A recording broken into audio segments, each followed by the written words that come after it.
찬양이 끝나면 여러분들은 가능하면 큰 소리로 아멘 합시다. 우리 다 같이 아멘 합시다. 아멘. 예, 우리 찬양으로 하나님께 영광 돌려주신 우리 시온 찬양대에 우리 감사의 박수 한번 하십시다.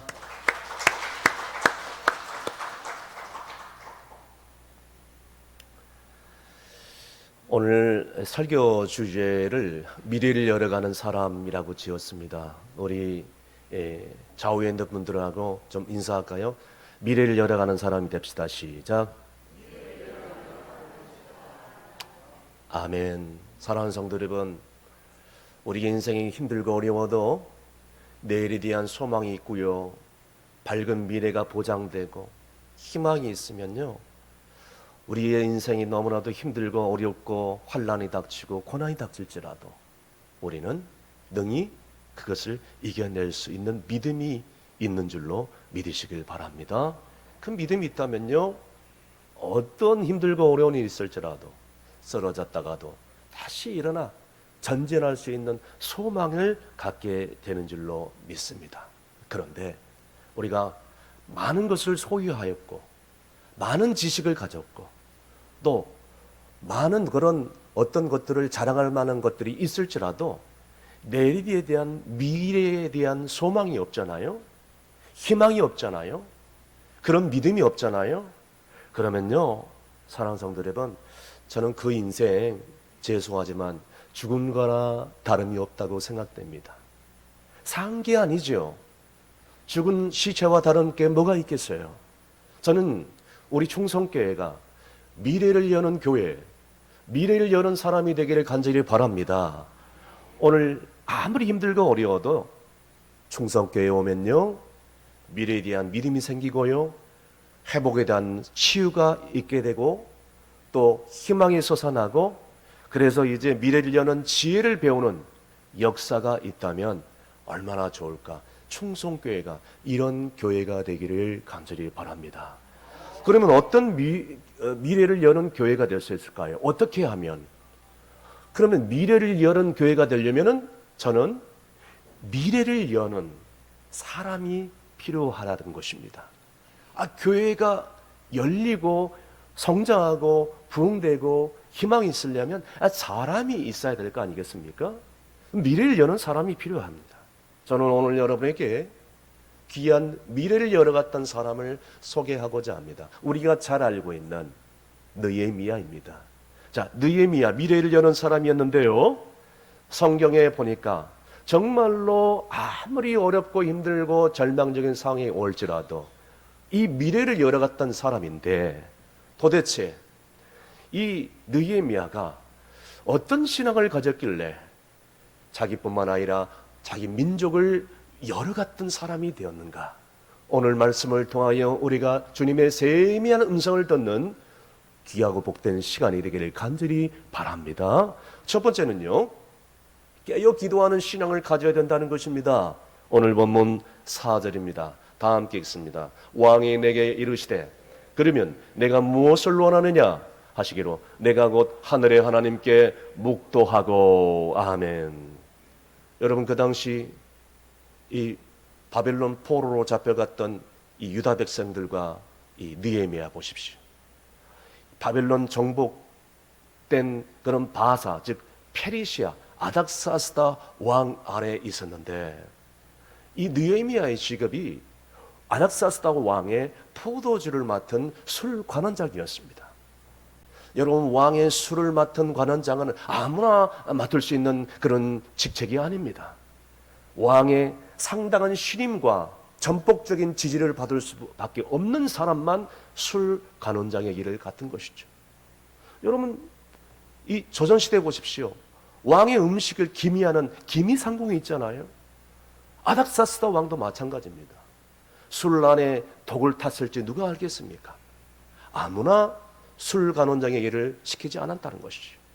그런데 느헤미야는 이 바사, 즉 페르시아 수산 왕궁에 거하면서 고고학자들의 말에 의하면 너무나도 럭셔리하고 화려한 인테리어와 화려한 금, 은, 상아로 얼마나 화려하게 지었는지 수상 왕궁에서 느헤미야가 그렇게 살게 되었다는데, 그 화려한 궁궐에서 솔직히 말하면 호의호식하면서 그냥 이렇게 안주하며 살아갈 수 있었는데 어느 날이었습니다. 포로 기한으로 갔던 어떤 자기 동족의 한 명이 다시 한번 돌아와서 동족의 상황을 얘기를 하는데 들어보니까 너무나도 비참한 소식이 들리는 것입니다. 예루살렘 성은 회파되었고 그 다음에 성문은 파괴되었고 다 불타버렸고 그곳에 있는 백성들이 그곳에 이미 거주하고 있는 사마리아 사람들에게 능욕을 당하고 조롱을 당하고 무시를 당한다는 소식을 들었을 때에 그때 느헤미야는 그 소식을 들으면서 가슴을 치면서 그 자리에서 무릎을 꿇고 눈물로 하나님 앞에 기도할 수밖에 없었어요. 그 아픈 마음을 부여잡고 일이 손에 잡히지도 않았어요. 여러분, 일이 손에 잡힐 리가 없죠. 잠이 올 리가 없죠. 음식을 먹어도 소화도 안 되죠. 혼자 슬픔에 잠겨서 눈물의 시간을 보낼 수밖에 없었던 것입니다. 고국을 향하여 기도하면서 어느 누구에게도 하소연할 수가 없습니다. 이방 생활이 그렇지 않습니까? 너무나도 고독하고 너무나도 외롭고 어느 누구에게도 상담할 수 없는 이 고통스러운 상황에 그저 하나님 앞에 눈물을 머금면서 기도할 수밖에 없었습니다. 느헤미야는 그렇게 기도한 지 4개월이 지난 무렵에 왕을 대면하게 됩니다. 느헤미야는 그 당시에 무척 얼굴이 상해 있었습니다. 그런데 술간원장의 직책을 맡은 사람이 얼굴이 수심이 가득한 채 왕을 대면한다는 것은 역모의 가능성이 있다는 것이에요. 그럼에도 불구하고 느헤미야는 수심이 가득 찬 얼굴을 가지고 왕 앞에 엎드립니다. 수심이 가득 찬 얼굴을 발견한 아닥사스다 왕이 이렇게 얘기합니다. 느헤미야야, 너의 얼굴이 많이 상해 있구나. 무슨 근심이 있느냐? 이렇게 얘기하니까 그때 왕 앞에서 느헤미야가 왕이 네가 원하는 것이 뭐냐? 네가 뭘 원하는지 내게 얘기해달라. 너희가 원하는 대로 뭐든지 해주겠다라고 얘기했을 때에 느헤미야가 옳다 싶다 이 대답을 기다렸다 하면서 자기가 원하는 그런 것들을 다 터놓고 술술이 얘기할 줄 알았는데 오늘 말씀을 보시길 바랍니다. 그 얘기를 하는 순간, 왕이 그 질문을 하는 순간 여호와 앞에 묵도하였다라고 했습니다. 느헤미야는 그 순간 자기가 원하는 것을 바로 대답하지 않았습니다. 묵도하였다는 뜻은 잠깐 찰나에 여호와 하나님을 향하여 침묵기도 했다는 것입니다. 그 짧은 순간에도 여호와 하나님을 향하여 기도했다는 사실을 주목할 수 있기를 바랍니다. 오늘 본문 4절 말씀 다시 읽습니다. 4절 시작. 왕이 내게 이르시되 그러면 내게 무엇을 원하느냐 하시기로 내가 곧 하늘의 하나님께 묵도하고 아멘. 하늘의 하나님께 묵도하고 하늘의 하나님께 기도하며 하나님 앞에 기도한 하나님 앞에 엎드려 침묵 기도했다는 것을 주목하시길 바랍니다. 여러분, 사람이 어려운 일을 닥치면요 자기 딴에는 막 빽을 동원하고 그냥 부유한 돈 있는 사람들에게 엎드려 절하면서 구걸을 요청하고 도와달라고 얘기하고 자기가 인간적인 모든 지식과 인간적인 경험을 다 동원해서 그 어려운 문제를 해결하려고 합니다. 다들 그렇습니다. 대부분 그렇습니다. 그런데 여호와 하나님을 명하여 깨어있던 느헤미야는 달랐습니다. 느헤미야는 먼저 묵도하고 하나님 앞에 간절히 기도하였다는 사실을 주목하시기를 바랍니다. 사랑하는 성도 여러분, 우리가 우리의 삶 속에 순간순간마다 인생의 어떤 문제 때문에 부딪혀서 얼마나 많이 고통 가운데 있습니까? 여러분 그때 어떻게 대응하십니까? 오늘 느헤미야를 주목하시길 바랍니다. 우리가 아무리 어렵고 힘든 일이 올지라도 우리가 오늘 느헤미야처럼 살아계신 하나님을 믿고요 하나님 앞에 나와서 금식하며 부르짖고 겨우 하나님께 매달리고 하나님 앞에 나아간다면 하나님께서 우리를 불쌍히 여겨사 반드시 기필코 하나님의 역사가 이루어진다는 것입니다. 느헤미야는 하나님 앞에 기도했어요. 엎드려 매달렸다는 것입니다. 뭐라고 기도했을까요?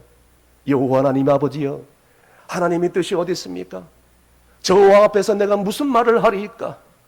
저 왕 앞에 뭘 부탁할 수 있겠습니까? 여호와 하나님이시여, 나를 통하여 어떻게 하나님의 역사를 이루시기를 원하십니까? 그 짧은 찰나의 순간에 간절히 하나님 앞에 깨어 기도하는 시장으로 하나님 앞에 나아갔다는 사실을 잊지 마시길 바랍니다. 인터넷에 올라온 재미있는 얘기를 소개하고자 합니다. 지옥에 있는 마귀들이 지옥 산상부흥회를 열었습니다. 그냥 얼마나 많은 마귀들이 몰려들었는지 부흥회하니까 다 모여들었어요. 그때 마귀들이 주제가로 부른 찬양이 너 때문이야, 너 때문이야. 무조건 너 때문이래요. 자기 때문이 아니래. 그리고 산상부흥회의 주제는 어떻게 하면 인간들을 하나님과 멀어뜨리게 할 수 있을까? 멀게 할 수 있을까? 회의를 한 것입니다. 저쪽에서 앉아있던 젊은 마귀가 손을 들어 얘기를 합니다. 의견이 있습니다. 보이는 대로 인간들을 죽입시다. 그때 저기서 저는 반대요. 죽이면 족족 다 예수 믿어 천국에 갈 거 아닙니까? 나는 반대요. 저기서 중년 마귀가 손을 들어서 의견을 제시합니다. 믿자마자 죽도록 고생시킵시다. 그러니까 저쪽에서 저 반대요. 크리스찬들은, 내가 알기로는 예수쟁이들이 고난이 오면 하나님 앞에 엎드려 매달린다. 효과가 없다. 반대를 합니다. 그때였습니다. 저기 앞자리에 있는 늙은 고령의 마귀가 조용히 손을 들어 얘기합니다. 의견이 있습니다. 있는 힘을 다해 아무런 권한 없이 모든 일을 인간들이 잘 되게 하자. 그러면 인간들은 기도하지 않는다, 안주한다, 결국 스스로 망할 거 아니냐? 그러면 다 지옥에 올 거 아니냐? 뭐가 그리 문제냐? 다들 동의합니다, 제청합니다. 그 완전히 만장일치로 산상부흥회가 은혜 가운데 끝난 거예요. 사랑하는 성도 여러분, 이 웃기지도 않은 이 얘기가 뭘 의미합니까? 여러분, 우리가 왜 타락합니까? 왜 한국교회가 불신자들에게 지목을 당하고 지탄의 대상이 되고 있습니까? 여러분, 기도하지 않기 때문인 줄로 믿으시길 바랍니다. 우리가 늘 깨어 기도하지 않는다면 사탄 마귀의 유혹은 언제 어느 시에 우리를 공격하고 그 사탄의 시험에 우리는 부딪힐 수밖에 없는 것이죠. 그렇기 때문에 우리는 항상 깨어 기도해야 되고 하나님 말씀 앞에 붙잡고 매달리며 주님의 뜻 가운데 거하고 주님의 뜻을 나의 삶 가운데 이루면서 주님의 손에 붙잡힌 바 되어 나갈 때 우리의 모든 인생의 모든 문제를 하나님께서 다 헤쳐나갈 수 있도록 은혜를 주시는 줄로 믿으신 분들은 큰 소리로 아멘 하시길 바랍니다. 우리 충성교회도 죄송하지만 지금까지 얼마나 많은 시험들이 있었습니까? 물질 때문에 시험 들어요, 건강 때문에 시험 들어요, 봉사하면서 시험 들어요, 이것 때문에 시험 들어요, 저런 시험 들어요, 사랑이 없다고 교회에 떠나버려요. 그래도 불구하고 부족한 정은 지금까지 13년째 충성교회에서 부임하면서 지금까지 목회하면서 너무너무 힘들고 어려울 때에 그저 새벽마다 주야로 하나님 앞에 엎드려서 하나님 아버지, 내가 무엇을 할 수 있겠나이까? 아무것도 할 수 없나이다. 하나님이 도와주셔야만 하겠습니다. 하나님이 이미 문제를 해결해 주셔야만 하겠습니다. 하나님이 역사해 주시옵소서 하면서 눈물 뿌려가면서 간절히 기도할 수밖에 없었던 것입니다. 그때에 목회자의 마음을 어떻게 쓰든지 헤아리려고 하는 우리 귀한 장로님들, 권사님, 집사님들이 그저 눈이 오나 바람이 부나 새벽 제단에 엎드려서 눈물로 기도하고, 그리고 주야로 교회에 나가지고 간절히 부르짖고 기도하는데, 여러분 어떻게 이 충성교회를 사단 마귀가 건들며 조롱질 하겠냐는 거예요. 하나님이 역사하지 않겠습니까? 그래서 에베소서 6장 18절 말씀에 뭐라고 말씀하고 있습니까? 다 함께 읽습니다.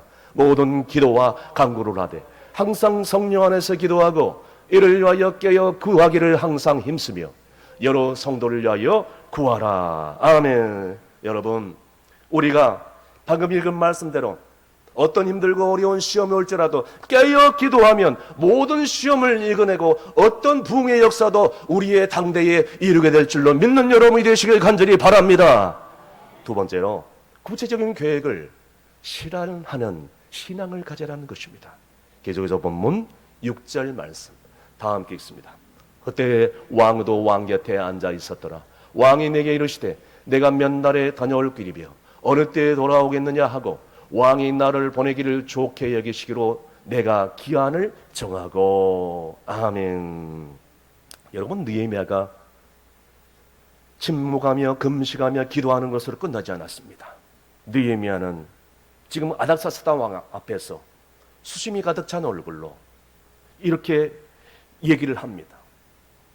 그러니까 아닥사스다 왕이 이 느헤미야를 보면서 느헤미야야, 그러면 고향에 돌아가서 언제 어느 날에 다시 돌아올 수 있겠느냐? 구체적으로 묻는 것입니다. 그때 느헤미야가 예 왕이시여 가봐야 알죠. 모릅니다. 내가 가봐야 알지 어떻게 알겠습니까? 기약을 못합니다. 라고 대답하지 않았습니다. 기한을 정했다는 것입니다. 왕이시여 앞으로 얼마 후에 이렇게 저렇게 하고 돌아오겠습니다마는 왕이시여 부족한 종이 왕에게 이렇게 탄원합니다. 왕이시여 저를 이렇게 도와주십시오. 구체적인 그런 제안을 아닥사스다 왕 앞에서 얘기를 하게 됩니다. 무슨 제안일까요? 이제 왕이시여 제가 예루살렘에 가려면 저기 유브라데 저 강 서쪽 변을 건너야 되는데 그 총독의 허락을 맡아야 되니 소설을 써주시고 또 어떤 도적대가 나를 해할지 모르니 군병들과 또 마병들의 호위병을 조금이나마 붙여달라고 간청을 부탁을 하는 것입니다. 그리고 이어서 느헤미야는 얘기합니다. 예루살렘 재건에 대한 구체적인 계획을 이렇게 저렇게 상세하게 얘기를 합니다. 이 구체적인 제안을 아닥사스다 왕이 듣고 흔쾌하게 적극적으로 도와줬던 것입니다. 사랑하는 성도 여러분, 아까도 제가 말씀드린 것처럼 느헤미야는 그저 수상왕궁에서 그 높은 자리에 올라가서 호의호식하면서 잘 먹고 자기 혼자 잘 살 수가 있었습니다. 동족이야 죽건 말든 아무 관심 없는 척하면 되는 것입니다. 그런데 느헤미야는 그러지 않았습니다.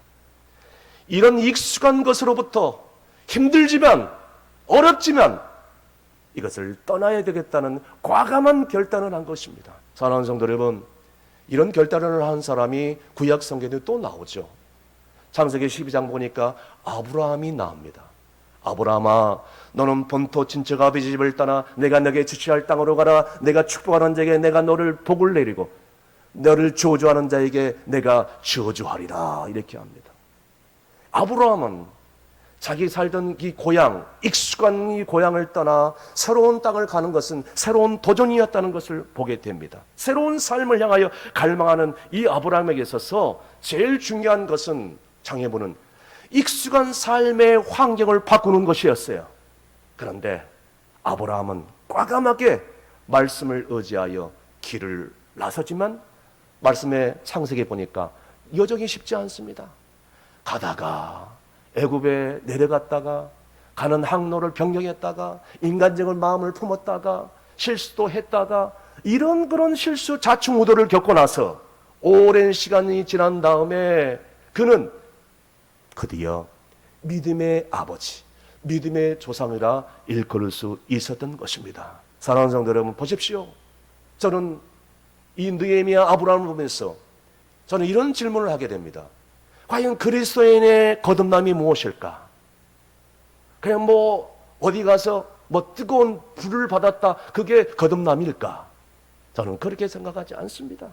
거듭남이란 나를 이기는 습관의 혁명이라고 저는 생각합니다. 저는 그걸 거듭남이라고 생각합니다. 이전에 나란 존재가 형성했던 습관, 어떤 삶에 익숙한 것, 라이프 스타일, 영적인 스타일, 이런 것들을 새로운 습관을 만들고자 하는 그 어떤 첫걸음이라 저는 그렇게 생각을 하고 있는 것입니다. 오랜 습관에 젖어 있으면요, 그걸 바꾸기가 쉽지가 않습니다. 아니, 저 자체도 그렇거든요. 익숙한 것이 좋습니다. 뭔가 새로운 것을 도전하고 싶지 않아요. 그래서 나이가 들면 들수록 더 그런 마음이 드는 것 같습니다. 자, 그런데 새로운 삶을 기대하는 그런 새로운 삶의 그런 변화, 그것이 있어야 진정한 나의 삶의 혁명이 일어나고 개혁이 일어나고 변화가 일어나는 줄로 믿으시길 바랍니다. 저기 인도에 복음화를 위해서 떠났던 아주 유명한 인도 선교의 아버지 윌리엄 캐리라는 선교사가 이런 유명한 명언을 남겼습니다. 우리 스크린을 보면서 따라하시겠습니다. 시작. 하나님을 위해 위대한 일을 시도하라.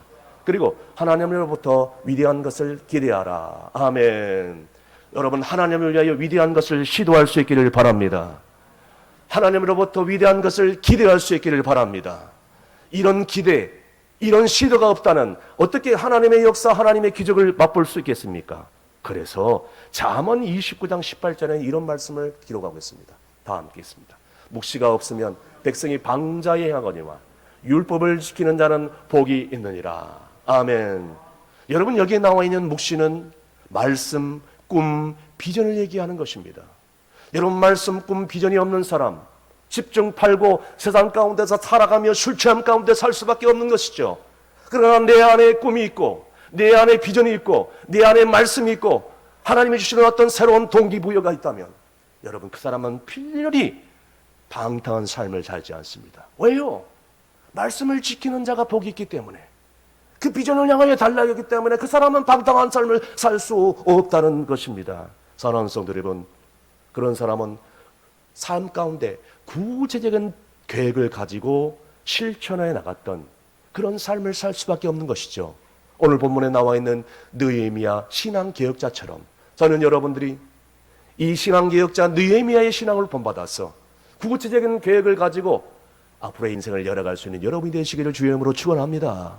마지막으로 방해를 이기는 신앙이었다는 것입니다. 본문 17절에서 20절까지인데 17절까지만 읽겠습니다. 시작. 후에 그들에게 이르시기를 우리가 당한 공경은 너희도 보고 있는 바라. 예루살렘이 황폐하고 성문이 불탔으니 자, 예루살렘 성을 건축하여 다시 수치를 당하지 말자 하고. 아멘. 여러분, 개혁에는요 큰 방해물이 있습니다. 내가 영적인 변화를 일으키려고, 내가 영적인 개혁을 일으키려고, 우리 가정이 새로워지려고, 우리 교회가 부흥되려고 하면요 늘 정기적으로 사단 마귀는 똑같은 패턴과 똑같은 방법을 가지고 우리 가정을 시험을 주고요, 그 사람을 시험을 주고요, 교회를 시험에 빠지게 만들고요, 그렇게 하는 겁니다. 오늘 본문에 계획에는 너무나도 어려움이 있었습니다. 왜요? 계획을 반대하는 사람들이 있었기 때문입니다. 산발람, 도비아, 게셈 같은 이런 이방 종족 대표자들이 이미 주둔되어 있는데 자기들의 영향력 아래에 있던 이 예루살렘이 갑자기 총독으로 부임해온 느헤미야로 인하여서 이제는 점점 근심해 있다. 심히 아랫배가 아파오기 시작합니다. 이제는 자기의 영향력이 축소될 것이라고 생각했기 때문입니다. 심지어는요 대적자들이 외부에 있는 것이 아니라 내부에서도 있었다는 것입니다. 이 사람들은 하나님의 일을 이루는데 방해하는 역할을 했습니다. 그래서 이들은 계속해서 이렇게 조롱하고 무시를 합니다. 너희들 뭐하냐? 그거 하려고 뭐 하려고? 그 저기 무너진 성벽 건축해가지고 뭐 하려고? 누가 도와준대? 너희들 아닥사스다 왕의 공문 있어? 조서 있어? 없지? 그럼 반역이다. 너 큰일 난다. 겁박을 하고 조롱을 하고 무시를 하기 시작합니다. 자, 이렇게 공격을 왔을 때 느헤미야가 어떻게 반응하겠습니까? 느헤미야는 절대로 흔들리지 않았습니다. 이것에 흔들릴 사람이라면 아예 오지 않았죠. 느헤미야는 오히려 거짓으로 음해하고 공격하는 사람들로부터 반응을 하지 않습니다. 그리고 자기 일에 집중하기 시작합니다. 그러면서 이렇게 외칩니다. 방금 읽은 본문 17절 말씀 다시 읽겠습니다. 17절 말씀 다시 띄워주세요. 시작. 후에 그들에게 이르기를 우리가 당한 공격은 너희도 보고 있는 바라. 예루살렘이 황폐하고 성문이 불탔으니 자 예루살렘 성을 건축하여 다시 주치를 당하지 말자 하고 아멘. 하나님께서 이렇게 느헤미야를 통해서 담대함을 주셨습니다. 마침내 느헤미야는 이 백성들과 함께 무려 52일 만에 기쁨으로 성벽을 완공하게 됩니다. 할렐루야. 종교개혁 당시 그 당시에 이 교황청의 지도자들, 그 다음에 또 뭐 세속 귀족들, 그 다음에 어떤 이 지도자들, 이런 사람들이 종교개혁 당시에 정말 하나님의 편에 서가지고 주님의 영광을 드러내기 위해서, 교회를 위해서 종교개혁을 하는 사람들에게 온갖 거짓과 그리고 모략으로 핍박과 조롱을 했어요. 여러분이 잘 아시는 마틴 루터, 존 칼빈, 찌벤길리, 이런 사람들은 목숨의 위협을 받기도 합니다. 아니면 그렇게 위협을 받아서 순교하는 사람들도 무수합니다. 심지어 존 후스라는 사람은 그렇게 핍박을 받아 화형에 당하는 순교의 자리에 오르게 됩니다. 여러분, 이런 사람들과 성도들이 있었기 때문에 오늘날 개신교가 탄생된 겁니다. 장로교, 침례교, 성결교, 순복음, 그 다음에 감리교 등 이런 5개 교단에 개신교가 생겨난 것입니다. 사랑하는 충성교회 성도 여러분, 지난날 우리 충성교회도 아까도 제가 말씀드린 것처럼 정말 온갖 음해하고 교회를 흔드는 사람들이 주변에 얼마나 많이 있었습니까? 세상에 교회를 떠나갔던 사람들이 오히려 교회 갔더니 사랑이 없다는 등, 성도들이 얼음 같다는 등 오히려 온갖 거짓말을 유포하면서 그런 사람들로 인하여 부흥의 걸림돌이 된 일이 얼마나 많이 있었습니까? 뿐만 아니라 이런 사람들이 오히려 나쁜 소문을 내고 다니므로만 하면서 교회의 부흥에 완전히 장애물이 됩니다. 심지어 어떤 사람들은 이렇게 얘기를 합니다. 아니, 교회에 부흥되는가 보죠. 우리도 먹고 살기가 힘든데 무슨 전도를 하라고, 무슨 교회에 헌신하라고, 이런 정말 말도 되지 않는 말로 인해서 교회를 흔들어 버리고 방관하면서 뒷짐지고 지켜만 보는 사람들이 몇몇 사람들이 얼마나 있었습니까? 그런데 오늘 여기 앉아있는 우리 귀한 장남들을 위시하여 온 성도들이 죽으면 죽으리라는 그런 신앙을 가지고 나도 주님 신앙을 지키고 이제는 하나님의 교회를 지키고 몸된 교회를 지키고 주님의 영광을 드러내기 위해서 하나님의 미랄이 됨으로 말미암아 이제는 오늘의 교회를 이루게 되었고, 그리고 이만큼 충성교회가 성장하고 부흥될 줄로 믿으시길 간절히 바랍니다. 이제는 앞으로 이 사단 마귀의 역사를 오늘 느헤미야처럼 이 세 가지를 기억하면서 믿음으로 물리치고 우리 교회가 더 새로워지고, 아멘이십니까? 더 부흥되고, 아멘. 더 성장하고, 아멘. 더 사랑 있고, 그래서 더 뜨겁게 부흥하는 성령 충만한 교회가 되도록 우리 모두 다 방관자로 서지 않고 하나로 똘똘 뭉치는 저와 여러분이 되시기를 주의 이름으로 축원합니다. 기도하시겠습니다. 사랑은 많으신 아버지 하나님, 오늘도 궁의를 여겨주시고 우리를 붙들어 주시고 우리와 함께해 주시니 감사합니다. 오늘 느헤미야가 위기에 빠져있는 민족을 위하여 눈물 뿌려 금식하며 기도한 것처럼 저희도 기도하는 사람 되게 해 주시옵소서. 교회와 민족을 향하여 뜨거운 사랑의 마음을 품게 도와주시고, 아무리 절망적인 상황이 온다 할지라도 하나님께서 나를 붙들어 써주시는 것을 기억하며 무엇보다도 나의 마음이 하나님 말씀 앞에 열릴 수 있도록 도와주시옵소서. 그래서 절대로 포기하거나 좌절하거나 중도에 멈추지 않게 도와주시고, 하나님을 위해서라면 내 삶 가운데 구체적인 계획을 세워서 하나님과 함께 새로운 희망찬 미래를 여는 하나님의 사람 되게 해 주시옵소서. 예수님의 이름으로 기도하옵나이다. 아멘.